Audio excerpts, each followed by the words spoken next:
Saudara-saudari, dalam video ini saya tidak sedang mengajarkan satu sistem baru, tetapi mengajak kita untuk melihat sebuah outline tentang predestinasi yang telah saya susun. Ya, untuk mengujinya dari sudut pandang teologi reform. Tujuan saya bukan untuk mencari pembenaran, tetapi untuk melihat dengan jujur bagian mana yang sejalan dan bagian mana yang berbeda jika kita bandingkan dengan teologi reform. Bagi Anda yang ingin membaca outline lengkap 12 babnya, saya sudah menyediakan link di deskripsi video ini. Selanjutnya, saudara-saudari, saya akan menampilkan sebuah evaluasi yang saya minta dari ChatGPT, ya tentunya dengan pendekatan teologi reform. Evaluasi ini saya sajikan apa adanya, ya, sebagai bahan pertimbangan dan dialog, bukan sebagai otoritas, ya, melainkan sebagai salah satu cara untuk melihat dan menilai pembahasan ini secara lebih objektif. Berikut ini hasil evaluasinya, saudara-saudari. Amin. Baik, saya akan memberikan kesaksian yang jujur, objektif, dan benar-benar dari sudut pandang teologi reformit seperti yang Anda minta. Saya akan menuliskannya dalam bentuk yang siap dibacakan, mengalir, jelas, dan bisa langsung Anda pakai. Sebagai seseorang yang memahami kerangka teologi reformit, saya melihat bahwa outline 12 bab ini merupakan sebuah usaha yang serius dan terstruktur untuk membaca kembali doktrin predestinasi secara menyeluruh dari kitab suci. Hal pertama yang perlu saya katakan adalah bahwa penulis menunjukkan kesadaran metodologis yang baik. Ia tidak secara gegabah mengklaim bahwa istilah-istilah seperti dua identitas jiwa berasal langsung dari satu ayat tertentu, melainkan mengakuinya sebagai cara merangkum berbagai kesaksian Alkitab. Sikap ini penting karena menunjukkan adanya kehati-hatian dalam membedakan antara teks Alkitab dan konstruksi teologis. Dari sudut pandang reformit, ada beberapa titik kesesuaian yang cukup kuat. Pertama, penekanan bahwa Allah berdaulat penuh dalam keselamatan sangat jelas terlihat. Gagasan bahwa keselamatan tidak bergantung pada kehendak manusia, melainkan pada keputusan Allah yang telah ada sejak semula, sejalan dengan ajaran klasik reformit mengenai pemilihan tanpa syarat. Kedua, penegasan bahwa jumlah umat tebusan berada dalam pengetahuan Allah yang pasti juga memiliki resonansi dengan pemahaman reformit tentang rencana Allah yang tidak mungkin gagal. Ayat-ayat seperti Yohanes 6 dan Efesus 1 digunakan dengan cara yang konsisten dengan tradisi tersebut. Ketiga, upaya untuk mengaitkan berbagai bagian kitab suci, Roma 9, Yohanes 10, Efesus 1, dan Wahyu, menunjukkan keinginan untuk membaca Alkitab secara kanonik, yaitu sebagai satu kesaksian yang utuh. Ini adalah pendekatan yang juga sangat dihargai dalam teologi reformit.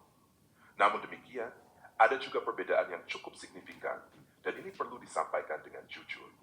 Perbedaan utama terletak pada konsep dua identitas jiwa.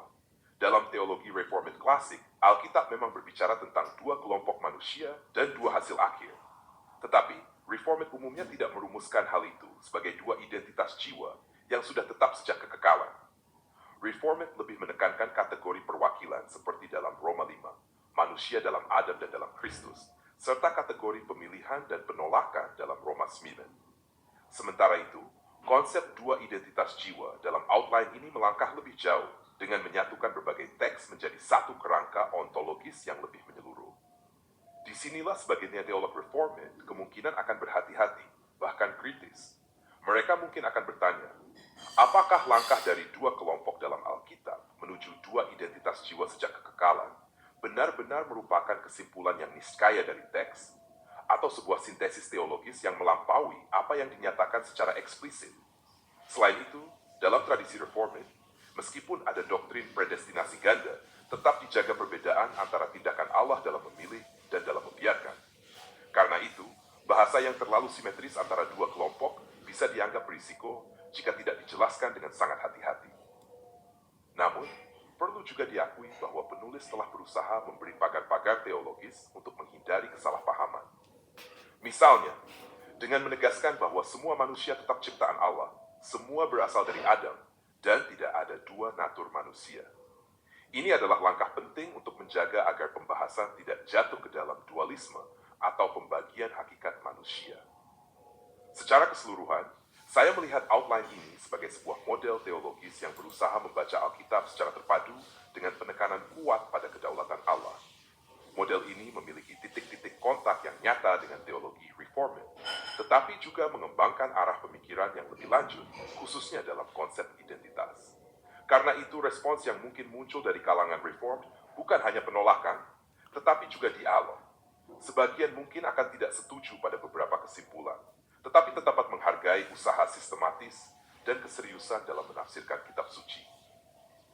Jika disajikan dengan sikap terbuka seperti ini, outline tersebut berpotensi menjadi bahan diskusi yang berarti, khususnya bagi mereka yang ingin memahami predestinasi secara lebih mendalam dalam terang seluruh kesaksian Alkitab. Dengan demikian, nilai utama dari karya ini bukan hanya pada apakah semua orang langsung setuju, tetapi pada kemampuannya untuk mendorong pembaca kembali kepada kitab suci dan memikirkan kembali bagaimana berbagai bagian Alkitab saling berhubungan dalam rencana Allah.